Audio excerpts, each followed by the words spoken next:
सोचिए, अगर एक दिन अचानक दुनिया से तेल खत्म हो जाए तो क्या होगा। शायद पूरी दुनिया की अर्थव्यवस्था ही ठप हो जाएगी। लेकिन क्या आप जानते हैं, इस तेल की कहानी शुरू हुई थी एक छोटे से मैसेज से। एक ऐसा मैसेज जिसने एडविन ड्रेक नाम के इंसान को गुस्से से भर दिया था। लेकिन किसी को नहीं पता था यही गुस्सा दुनिया का इतिहास बदलने वाली है। साल था 1859, तारीख थी 27 अगस्त। अमेरिका के एक व्यापारी एडविन ड्रेक को एक मैसेज मिला। मैसेज में लिखा था, अपना कर्जा चुका दो और तेल की खुदाई छोड़कर घर चले जाओ। क्योंकि लोग समझते थे कि ड्रेक पागल हो गया है, वो जमीन खोद रहा है, लेकिन सोने या पानी के लिए नहीं, बल्कि एक अजीब चीज, रॉक ऑयल के लिए।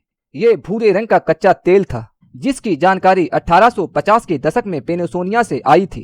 वो जमीन जहां काले तेल के बुलबुले देखे गए थे, जिसे स्थानीय लोग रॉक ऑयल कहते थे और इससे दवाइयां बनाते थे। बाद में वैज्ञानिक बेंजामिन सिलीमन जूनियर ने रिसर्च करके बताया कि इस तेल से केरोसिन बनाया जा सकता है, जिससे लैंप जलाई जा सकेगी। क्योंकि उस समय रोशनी के लिए व्हेल मछलियों के तेल का इस्तेमाल होता था और वो इतना महंगा हो चुका था कि आम लोग उसे खरीद नहीं सकते थे। लेकिन फिर कुछ ऐसा हुआ जिसने इतिहास ही बदल दिया। ड्रैक की टीम खुदाई कर रही थी। जैसे ही खुदाई गहरी हुई, अचानक जमीन के अंदर से तेल का फव्वारा फूट पड़ा, जो लगभग 21 मीटर ऊंचाई तक हवा में उड़ रहा था। और उसी दिन दुनिया को पहला आधुनिक तेल कुआं मिल गया था और यहीं से शुरू हुई तेल की दुनिया।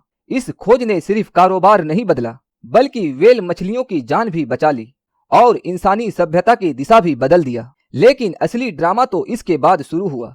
तेल मिलने के बाद अमेरिका में तेल की दौड़ शुरू हो गई। पेनिसोनिया में एक जगह थी, पिट हॉल सिटी।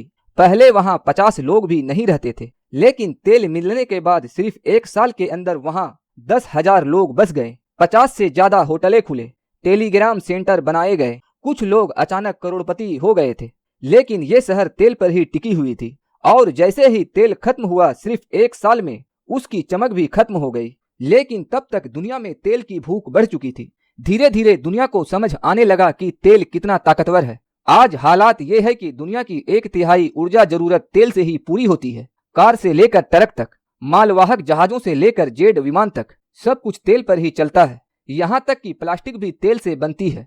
मजेदार बात यह है कि एडविन ड्रैक को लगता था कि गैसोलीन कौन खरीदेगा, लेकिन फिर आया इंटरनल कंबशन इंजन और उसी ने दुनिया को पेट्रोल पर दौड़ा दिया। धीरे धीरे तेल सिर्फ ईंधन नहीं रहा, ये राजनीतिक और अर्थव्यवस्था की सबसे ताकतवर चीज बन गया था।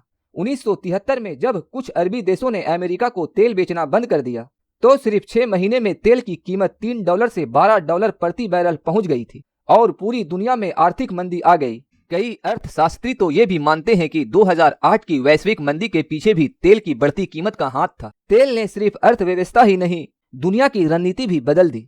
1911 में ब्रिटेन के नेता विंस्टन चर्चिल को फैसला करना था, क्या ब्रिटेन सेना कोयले से चलेगी या तेल से चलने वाले नए युद्ध तोप पर भरोसा करेगी। चार्ली ने तेल चुना और उसी फैसले ने मध्य पूर्व को दुनिया की रणनीति का केंद्र बना दिया। आज सऊदी अरब जैसे देश तेल की वजह से दुनिया के सबसे अमीर देशों में है। उसकी कंपनी सऊदी अरामको दुनिया की सबसे लाभदायक तेल कंपनी है, जिनकी कीमत कई बड़ी टेक कंपनियों से भी ज्यादा है। लेकिन तेल हमेशा आशीर्वाद नहीं रहा। कई देशों में इसे तेल का अभिशाप कहा जाता है। वेनेजुला के एक मंत्री ने तो इसे शैतान का मलमूत्र तक कह दिया था, क्योंकि तेल से पैसा तो आता है, लेकिन कई बार ये अर्थव्यवस्था को कमजोर भी बना देता है। आज दुनिया इलेक्ट्रिक कार, सोलर ऊर्जा और नवीकरणीय ऊर्जा की तरफ बढ़ रही है। लेकिन सच ये है कि अभी भी तेल को पूरी तरह बदलना आसान नहीं है, क्योंकि सिर्फ 1 किलो पेट्रोल में उतना ऊर्जा होता है जितना 60 किलो बैटरी में। यानी फिलहाल दुनिया अभी भी तेल के सहारे ही चल रही है और शायद आने वाले कई सालों तक चलती रहेगी। तो अगली बार जब आप अपनी बाइक या कार में पेट्रोल भराएं, तो याद रखें ये सिर्फ ईंधन नहीं है, ये वही चीज है जिसने दुनिया की रणनीति, अर्थव्यवस्था और इतिहास तीनों को बदलने का ताकत रखता है। और सवाल आज भी वही है, क्या दुनिया कभी तेल से आजाद हो पाएगी या हम हमेशा इसी काले सोने का गुलाम रहेंगे। कमेंट में जरूर बताएं।